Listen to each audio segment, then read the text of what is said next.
ओम नमः शक्ति शिवाय। Good evening friends. आशा करती हूँ सब अच्छे ही होंगे और अपना अपना इनर वर्क भी सही से कर रहे होंगे। अभी जैसे कि हम जानते हैं कि आज न्यू मून है और एनर्जी जैसे 2 दिनों से हेवीनेस की एनर्जी अभी फील हो रही है। तो आज भी एनर्जी थोड़ी हेवीनेस है कलेक्टिव में। और जैसे कि हम कई बार बताया गया है, मैंने भी बताया है अपने वीडियोस में, जो हम फेमिनाइन्स होती हैं वो पहले आयोकिन हो जाती हैं इस ट्विन फ्लेम जर्नी में। तो वो अगर अभी अगर कोई न्यू कमर है, मतलब नई नई आई है ट्विन फ्लेम में वो फेमिनाइन एनर्जीज, और उन्हें अभी अभी पता चल रहा कि वो ट्विन फ्लेम जर्नी में है, तो उनके लिए थोड़ा दिक्कत हो सकता है, क्योंकि वो अपने एनर्जी को समझने में थोड़ा टाइम लगता है। और देखना, आप अगर कोई भी लूप में आपकी एनर्जी एक साइकिल कंप्लीट करके जैसे ही ऊपर उठता है और फिर जैसे ही न्यू मून हो या फिर फुल मून हो, फिर वो अगर धड़ाम से गिरता है ना नीचे, फिर आप समझ लेना, मतलब जो भी थॉट आपके माइंड में चल रही होगी ना, वो थॉट को आप अगर कट ऑफ करके ऊपर उठ रहे हो, मतलब सपोज़ मान लीजिए कि किसी को आप गलत समझ रहे हो, या फिर आपका किसी के साथ झगड़ा हो गया है, या फिर कोई भी एडिक्शन में हो, कोई भी चीज़ अगर होगा, और फिर आपको सडनली फील होता है कि नहीं, ये चीज़ मेरे स्पिरिचुअल जर्नी के लिए, मेरे ट्विन फ्लेम जर्नी के लिए ये सही नहीं है, मुझे अपने माइंड को शांत करके मुझे आगे मूव ऑन करना चाहिए। जैसे ही आपको ये रियलाइजेशन आता है, फिर आप धीरे धीरे ऊपर उठने की कोशिश करते हो। लेकिन जैसे ही ऊपर उठते हो, जैसे ही आ जाता है न्यू मून और फुल मून की आसपास आते हो ना, मतलब जैसे 2-3 दिन पहले से ही आपकी एनर्जी धड़ाम से जैसे कि तैसे ही हो जाता है। तो ये होता है एक लूप। आप जिस साइकिल में होते हो ना, माइंड की जो साइकिल चलती है, वो लूप फिर से क्रिएट हो जाती है। फिर आपको मेहनत करके फिर से एक जैसे फुल मून में अगर ये लूप क्रिएट हो रहा है तो न्यू मून तक फिर ऐसे चलेगा। मतलब चाहते हुए भी आप इससे नहीं निकल सकते जब तक आप अवेयर नहीं हो, आपकी एनर्जी को समझ नहीं लेते ये मेरे साथ क्यों हो रहा है। तो इसीलिए कहा जा रहा है कि आपकी खुद की अंदर की एनर्जी को समझिए। अगर एनर्जी को समझ नहीं पाओगे तो ये लूप माइंड बार बार क्रिएट करता जाएगा। अच्छे खासे बैलेंस में भी जो फेमिनाइन्स हैं उनके साथ भी यही होता है, लेकिन जो बैलेंस करना सीख चुके हैं वो इस एनर्जी को इग्नोर करके आगे बढ़ जाते हैं, क्योंकि वो समझते हैं कि मेरे साथ ये क्यों हो रहा है।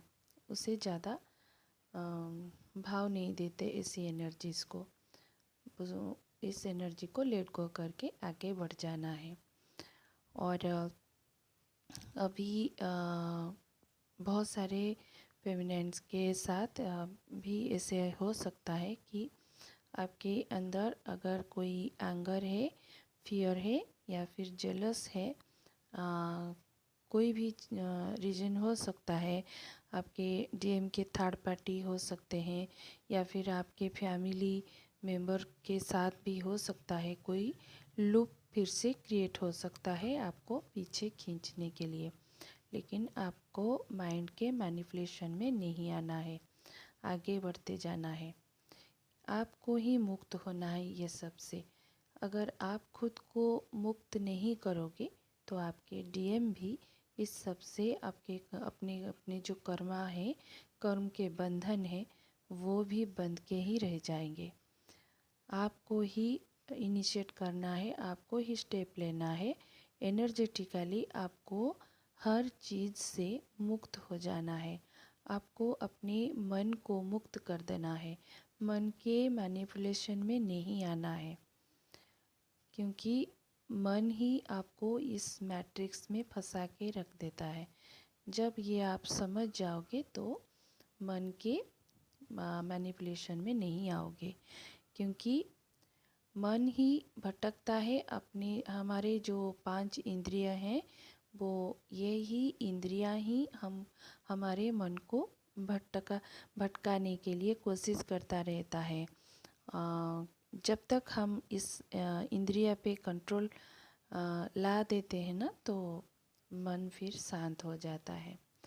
और इस शांत मन को शांत करने के लिए ज़रूरी है हमारे 7 चक्रा की जो हीलिंग होना, क्योंकि 7 चक्रा ही ऐसी चीज़ है, इसमें पास्ट लाइफ से बहुत सारे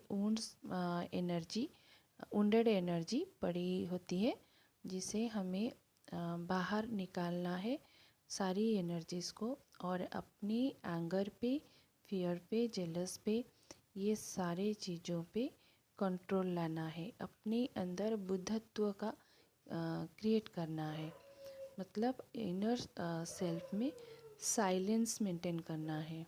जो इनर चैटरिंग चल रही होती है, वो चैटरिंग को बंद करना है।